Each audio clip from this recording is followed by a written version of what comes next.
So hi guys, Adarsh here. कल JEE mains की आप लोगों की नोटिफिकेशन आई थी। मैंने डेट के बारे में आप लोगों को कहा भी था। कुछ ऐसी इन्फॉर्मेशन भी थी जो कि मैंने अपने लाइफ के बारे में आप लोगों के साथ शेयर किया था और आप लोग काफ़ी लोगों ने मुझे मैसेज भी किया उससे रिगार्डिंग। तो मैं बस ये चाहूँगा कि इस पल में थोड़ा सा मुझे आप लोगों का सपोर्ट का ज़रूरत है थोड़ा। खैर, आज के इस वीडियो में यार मैं आप लोगों के साथ ये डिस्कस करूँगा कि किस तरीके से आप लोग फॉर्म फिल कर सकते हैं, क्योंकि इस बार के जो फॉर्म फिल होगी आप लोगों की जेई मेंस की ना, इस बार करेक्शन विंडो ओपन नहीं होने वाला। तो उन पॉइंट्स को आप लोग ध्यान रखिएगा।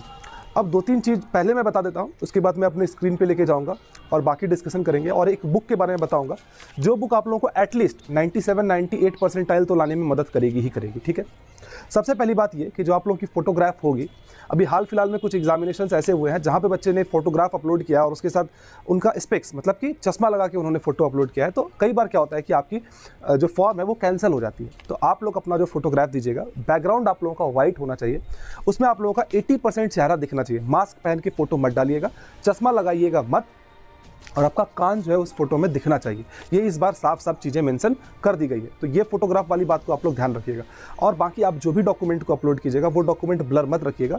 पिछले साल कई लोगों का इसी तरीके से एप्लीकेशन फॉर्म कैंसिल हो गया। काफ़ी सारे लोग ये भी पूछ रहे थे कि भैया इस बार 75% की क्राइटेरिया रहेगी या नहीं रहेगी। देखो, जेई मेंस से अब एडमिशन्स बहुत सारे कॉलेजेस में होती है, तो जेई मेंस को अपीयर करने के लिए 75% का क्राइटेरिया नहीं होता। अगर आपकी 65% भी है, अगर आपकी 60% भी है, तो आप जेई मेंस की परीक्षा दे सकते हो। लेकिन अगर आपको एनआईटी में, आईआईटी में, ट्रिपल आईआईटी में, जीएफटीआई, इन सारे कॉलेजेस में अगर आपको एडमिशन चाहिए, उस केस में आप लोगों को 75% क्राइटेरिया वो होना पड़ेगा। तो ये रही यार हमारी ऑफिशियल वेबसाइट। यहाँ पे मैं अपना जितना भी सारा जो नोटिफिकेशंस आती है ना, वो मैं आप लोगों को यहाँ पे प्रोवाइड करता हूँ। तो यहाँ पे आप लोगों को एक दिखेगी JEE Mains 2023 exam date, eligibility criteria, ये सारी चीज़ों के बारे में यहाँ पे इन्फॉर्मेशन आप लोगों के सामने यहाँ पे दिख रही होगी। इसके ऊपर आप लोग क्लिक कर लीजिएगा, या फिर लिंक मैंने डिस्क्रिप्शन पे दिया है, वहाँ से आप लोग चले जाइएगा। जैसे ही आप लोग इसके ऊपर क्लिक कीजिएगा तो ये हमारी ऑफिशियल वेबसाइट यहाँ पे खुल गई। अभी मैं आप लोगों को बताऊंगा कि कैसे आप लोग यहाँ पे फॉर्म वगैरह वो भर सकते हैं। उससे पहले आके अगर आप लोगों को किसी डेट्स के बारे में जानना है तो जेई मेंस की एग्जामिनेशन डेट यहाँ पे दी गई है। जनवरी में कब से कब तक होने वाली है और अप्रैल में कब से कब तक होने वाली है, वो दोनों ही चीज़ें यहाँ पे मेंशन की गई है। इस बार यार आप लोगों की जो रजिस्ट्रेशन फी है ना, वो रजिस्ट्रेशन फी में इंक्रीमेंट हो गया है। जो बच्चे जनरल हैं, ईडब्ल्यूएस है, ओबीसी है, सभी बच्चों के लिए जो आप लोग के लिए जो एग्जामिनेशन फी होने वाली थी, वो फी जो है थोड़ा सा इंक्रीज कर दिया गया है। और सिमिलरली यार यहाँ पे 75% क्राइटेरिया को भी रिस्टोर कर दिया गया है, मतलब कि 75% क्राइटेरिया रहने वाली है आप लोग के लिए। और बाकी इंपॉर्टेंट इन्फॉर्मेशन यहाँ पे आप लोग को इस वेबसाइट पर सारी चीज़ें मिल जाएगी। आप एक बार आके चेक जरूर से जरूर कर लीजिएगा। फिलहाल हम लोग को एप्लीकेशन फॉर्म भरना था, तो यहाँ पे हम लोग जाएंगे how to fill JEE Mains 2023 application form.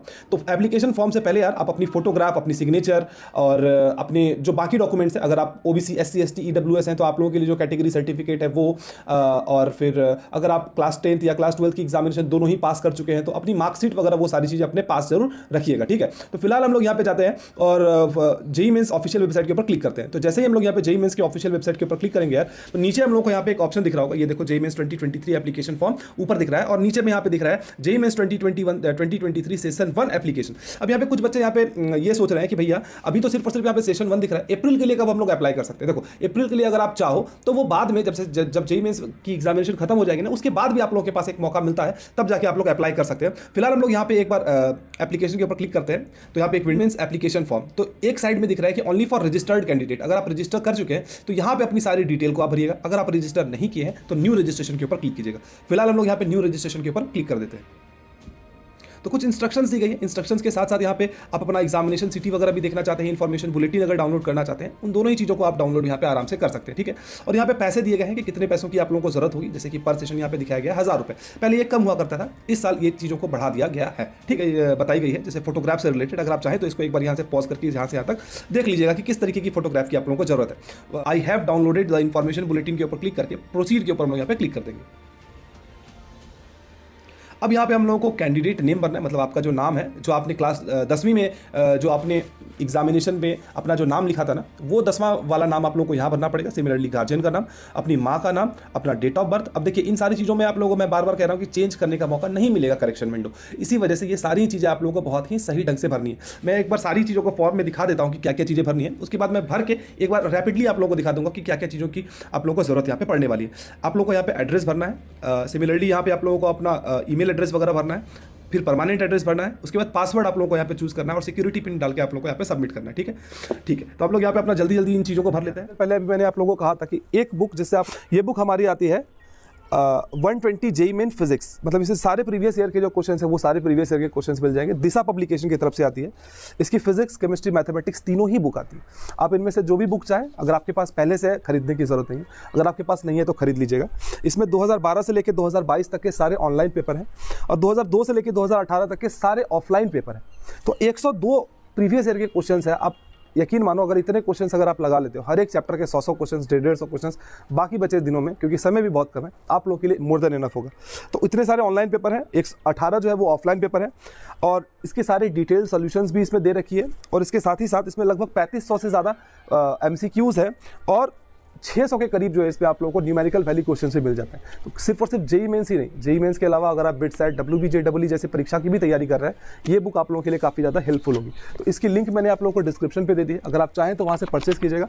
मैं फोर्स नहीं कर रहा, अगर आप चाहें तो किसी आसपास की दुकान से भी जाके प्रीवियस ईयर की बुक खरीद लीजिएगा। मुझे दिशा पब्लिकेशन की प्रीवियस ईयर की बुक पसंद आती है, बाकी आपकी चॉइस है। तो मैंने अपने यहाँ पे एक रैंडम डिटेल भरा है, क्योंकि मैंने तो एग्जामिनेशन देना नहीं है, तो मैं एक रैंडम यहाँ पे फॉर्म भर रहा हूँ, जिसमें मैंने अपना यहाँ पे कैंडिडेट नेम लिखा है। कैंडिडेट नेम वही जो कि आपने अपनी 10वीं की एग्जामिनेशन में जो लिखा था एडमिट कार्ड में, उसी को आप लोगों को यहाँ पे लिखना है। सिमिलरली मैंने अपने फादर का नाम लिखा है, मदर का नाम लिखा है, अपना डेट ऑफ बर्थ लिखा है। आइडेंटिटी कार्ड यहाँ पे पूछा गया है कि कौन सा आइडेंटिटी कार्ड है आपका, पैन कार्ड है, स्कूल आईडी है, पासपोर्ट है, वोटर आईडी है, राशन कार्ड है। अगर आप लोगों को आधार डालना है तो एनी अदर के ऊपर क्लिक करके अपना आधार नंबर वगैरह डाल दीजिएगा। मैं यहाँ पे बता रहा हूँ कि रैंडम मैंने यहाँ पे डाला है, ये मतलब मेरा वास्तविक नहीं है, मैं यहाँ पे रैंडम डाला हूँ, लेकिन आप लोगों को अपना वास्तविक जो आप लोगों का आइडेंटिटी नंबर होगा वो यहाँ पे डालना है। सिमिलरली आप लोगों को यहाँ पे अपना एड्रेस डालना है। तो मैंने फॉर एग्जांपल अपना यहाँ पे एक एग्जांपल के लिए लिखा है रामू गली। उसके बाद आप लोगों को लोकेलिटी पूछा गया है, वो भरना है, किस जगह से रहते हैं, किस स्टेट में आप रहते हैं, वो सारी चीज़ों को भर के आप लोगों को ईमेल एड्रेस और फोन नंबर भरना है, जो कि मैं यहाँ पे रैंडम भरा।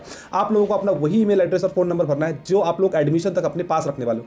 कई सारे लोग अपना फोन नंबर और ईमेल आईडी बार बार चेंज करते हैं, लेकिन मैं बार बार कह रहा हूँ ये दोनों चीज़ आप लोगों के लिए अभी से लेकर आपकी एडमिशन तक परमानेंट होनी चाहिए। आप लोग अपना फोटो नया खिंचवा लीजिएगा, कम से कम 15-20 पीस, वो चीज़ें आप लोगों को एडमिशन तक काम आएगी। और उसमें कम से कम अगर हो सके, इफ पॉसिबल अगर आप चाहें तो अपने एडमिशन अपने फोटो के नीचे डेट ऑफ फोटो लिख दीजिएगा, डेट ऑफ बर्थ नहीं, डेट ऑफ फोटो कब है। फॉर एग्जांपल अगर आप अभी दिसंबर में स्नैप करवा रहे हैं अपना फोटो, मैं तो कहूँगा कि आप सारे ही लोगों को अपना फोटो खिंचवा लेना चाहिए, वो आप लोगों के लिए एडमिशन तक काम आएगी। तो 15-20 फोटो आप लोग अच्छे तरीके से व्हाइट बैकग्राउंड में अपना वो खिंचवा लीजिएगा, ठीक है। उन डिटेल्स को भरने के बाद आप लोग को यहाँ पे पासवर्ड भरना है। अभी मैं आप लोगों को बता दूंगा कि किस तरीके से आप लोगों को पासवर्ड भरना है, लेकिन जब आप लोग पासवर्ड भरने के लिए आएंगे तो यहाँ पे दिखा रहा है कि 8 से लेकर 13 कैरेक्टर का आप लोगों का पासवर्ड होना चाहिए। इसमें एक अपर केस मतलब कि एक कैपिटल लेटर होना चाहिए, एक लोअर केस मतलब एक स्मॉल लेटर में आप लोगों को लिखना है। सिमिलरली कोई न्यूमेरिक वैल्यू जैसे कि 1 2 3 4 इस तरीके से कोई वैल्यू लिखना है। उसके साथ ही साथ आप लोगों को कोई भी कैरेक्टर जो है इस तरीके का वो कैरेक्टर को यूज करना है। अभी चल के मैं आप लोगों को बता दूंगा कि किस तरीके से पासवर्ड बनाना है। फिलहाल हम लोग इसके ऊपर सबमिट के बटन के ऊपर क्लिक कर देते हैं। इसके यहाँ पे क्लोज करके अग्री के ऊपर क्लिक करना है कि ठीक है भैया, मैंने अपना जो यहाँ पे नाम, पता, सारी चीज़ों को जो भरा है वो सारी चीज़ें मैंने सही भरा है। और वो सारी सही चीज़ों को यहाँ पे भर के आप लोगों को यहाँ पे फाइनली क्या करना है आप लोगों को यहाँ पे वो ये करना है कि अपना मेरा नाम, ये सारी चीज़ें आपने सही भरी है, इस चीज़ के ऊपर क्लिक कीजिएगा। और अगर आपने सही नहीं भरा है तो रजिस्ट्रेशन के ऊपर, एडिट रजिस्ट्रेशन फॉर्म के ऊपर आप लोग यहाँ पे जाके एडिट रजिस्ट्रेशन वो कर सकते हैं, ठीक है। तो मैं सारी चीज़ों को यहाँ पे भर देता हूँ कि हाँ मैंने सारी चीज़ों को सही भरा है। और तो आपके मोबाइल नंबर पे ओटीपी आ जाएगा यार, उस ओटीपी नंबर को यहाँ पे आप लोगों को यहाँ पे सबमिट रजिस्ट्रेशन फॉर्म के ऊपर क्लिक कर देना है, ठीक है। तो अब आप लोगों का पहला स्टेप वो पूरा हो चुका है, रजिस्ट्रेशन आप लोगों की कंप्लीट हो चुकी है। आप लोगों के अब मोबाइल नंबर पे और एक ईमेल आईडी पे एक नोटिफिकेशन वो चली जा चुकी होगी। और सिमिलरली अब आप लोगों को यहाँ पे रजिस्ट्रेशन हो चुका है। अब हम लोगों को एप्लीकेशन फॉर्म भरना है, फी पेमेंट करना है, मोबाइल नंबर भरना है, और आप लोग अगर आप चाहें तो अपनी ईमेल आईडी वगैरह को यहाँ पे वेरीफाई वगैरह वो कर सकते हैं। एप्लीकेशन नंबर और पासवर्ड जो आपने बनाया था उस चीज़ों को आप लोग को याद रख लेना है। अब आप लोग, कई सारे बच्चे पूछ रहे थे कि भैया एप्लीकेशन पासवर्ड जो वो किस तरीके से हम लोग बना सकते हैं, तो मैं आप लोग को एक एग्जाम्पल के तौर पर बताता हूँ। जैसे कि मैंने आप लोगों के सामने एक एग्जाम्पल लिखा है, तो इस तरीके से ही अगर आप लोग चाहे अपना पासवर्ड बना सकते हैं। अब यहाँ पे तो मैं एक आप लोग को एग्जांपल के तौर पे बता रहा हूँ, इसी तरीके से जो भी चाहे, फॉर एग्जांपल अगर आप इस तरीके से चाहें ये आप लिख सकते हैं, लेकिन इसमें देखिए एक स्मॉल एक कैपिटल इस तरीके का लेटर होना चाहिए और 8 से ज़्यादा लेटर आप लोगों के लिए होना चाहिए। तो वो चीज़ आप लोग ध्यान रखिएगा। और जो भी पासवर्ड आप लोग बनाएंगे वो पासवर्ड आप लोगों को ध्यान से याद करके रखना है। कब तक? जब तक आप लोगों की एग्जामिनेशन हो जाती है, फॉर्म फिल कर देते हैं, एडमिट कार्ड निकाल। पहला स्टेप यहाँ पे पूरा हो चुका था। अब हम लोग कंप्लीट एप्लीकेशन फॉर्म के ऊपर हम लोग यहाँ पे क्लिक करेंगे। जैसे ही कंप्लीट एप्लीकेशन फॉर्म के ऊपर क्लिक करेंगे तो हम लोग को यहाँ पे पर्सनल डिटेल्स भरना है, आधार का डिटेल भरना है, एग्जाम एंड सेंटर डिटेल्स भरना है, उसके बाद क्वालिफिकेशन डिटेल भरना है कि 10वीं आपने कहाँ से दी, कब दी, क्या परसेंटेज थे, 12th आपने कहाँ से दिया, कब दे रहे हैं या इस साल दे रहे हैं, और कुछ एडिशनल डिटेल्स वगैरह भरना है। डॉक्यूमेंट अपलोड करके फाइनल सबमिट के ऊपर हम लोग को यहाँ पे क्लिक करना है। तो पर्सनल डिटेल्स के ऊपर हम लोग यहाँ पे क्लिक करेंगे और यहाँ पे आप लोगों को पर्सनल डिटेल्स जो आपने पहले भरा था वो सामने आपके यहाँ पे आ रहा है, ठीक है। इसी तरीके से आपने यहाँ पे कुछ चीज़ें और भरनी है, जैसे कि नेशनलिटी पूछा जा रहा है तो हम इंडियन है तो हम लोग वो डाल देंगे। स्टेट पूछा जा रहा है, स्टेट पूछा जा रहा है कि आपका रेसिडेंस कहाँ है, तो रेसिडेंस फॉर एग्जांपल हमारा बिहार है तो मैं बिहार लिख देता हूँ। उसके बाद आपसे पूछा जा रहा है कैटेगरी, कई लोग आप लोग SC ST OBC हो सकते हैं तो वो भरिएगा, हम तो जनरल है तो हम यहाँ पे जनरल भर देंगे, ठीक है। सिमिलरली पूछा जा रहा है कि क्या आप ये PWD है या नहीं है। अगर आप यहाँ पे SC ST EWS भरेंगे तो आप लोगों को वो प्रूफ करना पड़ेगा, उसके लिए आप लोगों को डॉक्यूमेंट सबमिट करना पड़ता है, ठीक है। तो वो डॉक्यूमेंट अगर आप लोगों के पास अभी नहीं बना होगा तो डॉक्यूमेंट बनने के लिए आप लोग अप्लाई कर सकते हैं। और एप्लीकेशन फिलहाल के लिए क्या होता है कि फॉर एग्जाम्पल अगर उस डेट तक आपकी एप्लीकेशन नहीं बन पाई तो आप लोगों को एक जो रिसिप्ट मिलता है वो रिसिप्ट को शुरुआती दिनों में जमा कर सकते हैं और बाद में चल के आप लोगों को फिर वो फाइनल डॉक्यूमेंट जो वो अपलोड करना पड़ता है। बट मैं यही कहूँगा कि अभी आप लोग अप्लाई कर दीजिएगा, हो सकता है कि 10-15 दिनों में आप लोगों का वो डॉक्यूमेंट वो बन जाए। तो मैंने यहाँ पे जनरल भर दिया और जनरल भर के मैं आगे बढ़ जाता हूँ। PWD पूछा जा रहा है तो मैं तो भाई PWD कैंडिडेट नहीं हूं तो मैं नो कर दूंगा। डायबिटीज पेशेंट अगर आप हैं तो आप लोगों को वहां पे और भी व्यवस्था की जाती है, अगर आप हैं तो यहाँ पे मेंशन कर दीजिएगा, हम नहीं है इसीलिए हम लोग यहाँ पे नो के ऊपर मेंशन कर देते हैं। पूछा जा रहा है कि आपका निवास जो है वो अर्बन एरिया में है या रूरल एरिया में, या आप लोगों को सेंट्रल एलोकेशन में बहुत ज़्यादा मदद करती है, इसीलिए आप अगर शहर में रहते हैं तो शहर बताइए, अगर आप गाँव में रहते हैं तो आप गाँव बताइएगा, ठीक है। तो हमारे केस में हम तो यार अर्बन एरिया में रहते हैं तो हम लोग अर्बन लिख देंगे, अगर आप किसी गाँव के क्षेत्र में रहते हैं तो आप लोग वो गाँव के क्षेत्र की रूरल आप लोग वहाँ पे लिख दीजिएगा। फैमिली इनकम पूछा जा रहा है कि क्या है, हमारे केस में मैं कोई भी रैंडम यहाँ पे लिख देता हूँ, जैसे कि फॉर एग्जाम्पल मैं लिख देता हूँ कि हमारा इनकम 1 लाख से 2 लाख के बीच में, आप लोगों का कुछ भी है वो लिख दीजिएगा, मैं यहाँ पे रैंडम डेटा भर रहा हूँ, आप अपने हिसाब से वो डेटा यहाँ पे भर दीजिएगा, ठीक है। उसके बाद पूछ रहा है कि मोड ऑफ प्रिपरेशन क्या है, तो इन सारी चीज़ों की कोई बहुत ज़्यादा महत्वता तो होती नहीं है, फिर भी मैं यहाँ पे लिख देता हूँ कि मैं तो यहाँ पे सेल्फ स्टडी से मैंने यहाँ पे की है, ठीक है। उसके बाद पूछा जा रहा है कि आपका स्कूल का जो मीडियम है, medium of schooling in qualification examination, तो हमारा तो मीडियम ऑफ स्कूलिंग जो था वो इंग्लिश था, हो सकता है कि आपका हिंदी हो तो आप लोग वो भर लीजिएगा। उसके बाद हमें जा रहा है कि क्या आपके पास आधार नंबर है या नहीं है, तो आप लोग यहाँ पे 2 चीज़ हो सकता है, या तो आप लोग कह सकते हो यस, या तो आप लोग कह सकते हो। फॉर एग्जाम्पल अगर आप लोग यहाँ पे यस कहते हो और सबमिट के ऊपर क्लिक करते हो तो आपकी जो आधार वेरिफिकेशन है वो होगी। अगर आप चाहते हो कि आपके पास आधार नहीं है और अगर आप यहाँ पे नो करते हो तो नो करके आप लोग प्रोसीड कर सकते हो, बाकी आप लोगों को आगे चल के वो सारी चीज़ों को भरना पड़ेगा। फॉर एग्जाम्पल मैं कोई भी एक रैंडम कोई भी एक चीज़ को सिलेक्ट करके, फॉर एग्जाम्पल मैंने यहाँ पे एक पल के लिए नो को सिलेक्ट किया और आगे यहाँ पे मैं बढ़ जाता हूँ, ठीक है। अब आपसे यहाँ पे पूछा जा रहा है कि आप जो ये अप्लाई करना चाह रहे हैं वो अप्लाई आप कौन कौन से पेपर के लिए करना चाह रहे हैं, तो जेईई मेंस सिर्फ और सिर्फ अगर आप बीटेक के लिए अप्लाई करना चाहते हैं तो बीई और बीटेक को सिलेक्ट कीजिए, अगर आप बीआरके के लिए भी सिलेक्ट करना चाहते हैं तो पेपर 2 को भी सिलेक्ट कीजिए। अब ऐसा नहीं कि सिर्फ और सिर्फ एक को आप लोग सिलेक्ट कर सकते हैं, चाहे तो आप तीनों में से तीनों को भी आप लोग यहाँ पे सिलेक्ट वो कर सकते हैं, ठीक है।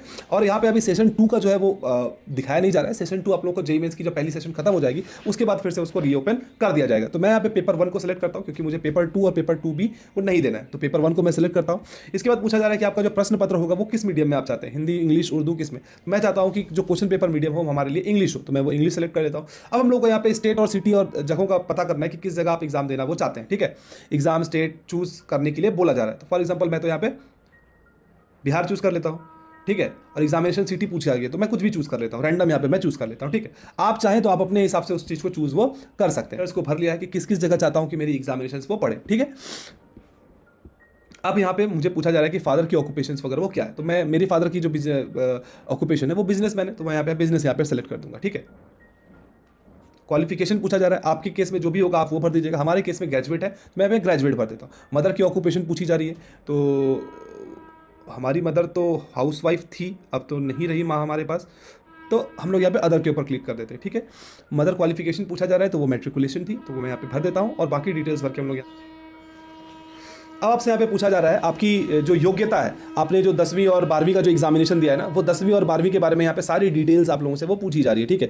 तो हम लोग क्या करेंगे कि एक एक करके उन सारी चीज़ों को भर देंगे। जैसे कि हम लोग का फॉर एग्जांपल पासिंग स्टेटस क्या है, तो हमने 10वीं का परीक्षा पास किया था। ईयर ऑफ पासिंग पूछा जा रहा है, तो कुछ भी आपका जो भी ईयर ऑफ पासिंग होगा आप लोग होगा आप वो भर दीजिएगा। क्वालिफिकेशन एग्जाम 10th और इक्विवेलेंट है, उस चीज़ को हम लोग यहाँ पे सेलेक्ट करेंगे। प्लेस ऑफ स्कूलिंग पूछा जा रहा है, रूरल था या अर्बन था, हमारे केस में अर्बन था, तो हम लोग यहाँ पे अर्बन सेलेक्ट कर लेंगे, ठीक है। टाइप ऑफ स्कूल कॉलेज पूछा गया, एजुकेशन एग्जामिनेशन स्टेट पूछा जा रहा है, तो हमारे केस में बिहार था, तो हम लोग बिहार सेलेक्ट करेंगे। आपके केस में जो भी हो वो आप लोग वहाँ पे सेलेक्ट कर सकते हैं, ठीक है। क्वालिफिकेशन डिस्ट्रिक्ट पूछा जा रहा है, तो हम तो यार कटिहार से हैं, तो हम लोग यहाँ पे कटिहार को सिलेक्ट करेंगे। बोर्ड और स्कूल पूछा जा रहा है कि कौन से बोर्ड से, तो हम तो central board of secondary education से थे, तो आप लोग मैं तो इस चीज़ को सेलेक्ट करूँगा। अगर आप और किसी बोर्ड से भी हो तो आप उस चीज़ को आराम से यहाँ पे सेलेक्ट वो कर सकते हैं, ठीक है। तो हम लोग यहाँ पे सेलेक्ट कर लेते हैं central board of secondary education. उसके बाद आपने क्लास 10th की जो अपनी रोल नंबर है वो डालनी है। उसके बाद आप लोग किस जगह से स्कूल है वो डालना है और पिन कोड डालना है। सिमिलरली उसी तरीके से आप लोग को यहाँ पे क्लास 12th की जो इक्विवेलेंट क्वालिफिकेशन है वो भरनी है। तो क्लास 12th में आप अगर पास्ड है तो पास्ड को लिखिए, अगर आप अपीयरिंग है तो अपीयरिंग लिखिए। फॉर एग्जाम्पल एक पल के लिए हम लोग यहाँ पे अपीयरिंग भर लेते हैं कि इस साल हम लोग देने वाले हैं, ठीक है। ईयर ऑफ पासिंग पूछा गया है, तो ईयर ऑफ पासिंग हम लोग का ऑटोमेटिकली यहाँ पे 2023 वो सेलेक्ट हो जाएगा। अगर आप यहाँ पे पास सेलेक्ट करते हैं तो फिर आप लोगों को चूज़ करने आता है कि आप लोग कब पास यहाँ पे किए हैं, ठीक है। उसके बाद पूछा जा रहा है कि योग्यता आप लोगों की क्या है, किस जगह से आप लोग एग्जामिनेशन वगैरह वो देंगे, ठीक है। तो बाकी सारी डिटेल्स को आप लोग यहाँ पे देख लीजिएगा कि अपनी 10वीं और 12वीं कक्षा में आपने जो भी डिटेल भरा, क्योंकि देखिए ये सारी चीज़ें आप लोगों के लिए बहुत ज़्यादा इंपॉर्टेंट वगैरह वो होने वाली है, ठीक है। तो इन चीज़ों को करके हम लोग यहाँ पे सेव एंड नेक्स्ट के ऊपर क्लिक करेंगे। यहाँ पे पूछा जा रहा है कि क्या आप जुड़वा है या नहीं है। तो हमारे केस में यार मैं तो जुड़वा नहीं हूँ, तो मैं यहाँ पे नो के ऊपर क्लिक करूँगा और सिक्योरिटी पिन हम लोग यहाँ पे डालनी पड़ेगी, ठीक। अब हम लोग को यहाँ पे पूछा जा रहा है कि माता पिता अभिभावक emergency contact details of parent और गार्जियन यहाँ पे हम लोगों से पूछा जा रहा है। तो अपने पेरेंट और गार्जियन का जो भी इमरजेंसी कॉन्टैक्ट डिटेल्स वगैरह होगा उस चीज़ को आप लोग अगर यहाँ पे चाहे तो वो यहाँ पे भर सकते हैं, ठीक है। इन सारी डिटेल्स को भरने के बाद अपनी ईमेल आईडी और पासवर्ड, ईमेल आईडी और फोन नंबर पे जो ओटीपी आया उन दोनों चीज़ों को भरने के बाद वेरीफाई एंड नेक्स्ट के ऊपर हम लोग यहाँ पे क्लिक कर देंगे, ठीक है। अब जैसे कि फॉर एग्जांपल मैंने यहाँ पे जनरल कैटेगरी भरा था, इसलिए मुझे यहाँ पे सिर्फ और सिर्फ फोटोग्राफ और सिग्नेचर का ऑप्शन आ रहा है। अगर आपके केस में ऐसा हुआ हो कि अगर आपने ओबीसी SC ST कुछ भी भरा है तो आप लोगों को वो डॉक्यूमेंट यहाँ पे भरना पड़ेगा, ठीक है। अब देखिए मैंने आप लोगों को फोटोग्राफ में बताया था कि उस पर चश्मा नहीं हो तो ज़्यादा यार, अपना इमेज और जो सिग्नेचर है वो दोनों ही चीज़ें अपलोड कर दिया। यहाँ पे बताया गया है कि 10 से लेकर 200 KB तक आपकी इमेज होनी चाहिए और आपकी जो सिग्नेचर है वो 4 KB से लेकर 30 KB के बीच में होनी चाहिए और साफ होनी चाहिए, ठीक है। मैंने यहाँ पे दोनों ही चीज़ें अपलोड कर दिया। आप अपना जो इमेज है या सिग्नेचर है वो उसको ठीक ढंग से अपलोड कीजिएगा और लास्ट में फिर से वो सिक्योरिटी पिन डाल के हम लोग को एक प्रोसीड के ऊपर क्लिक करना पड़ेगा, ठीक है। इसको भर दिया एक एक करके। देखो आप लोगों को कोई भी हड़बड़ी करने की जरूरत नहीं है।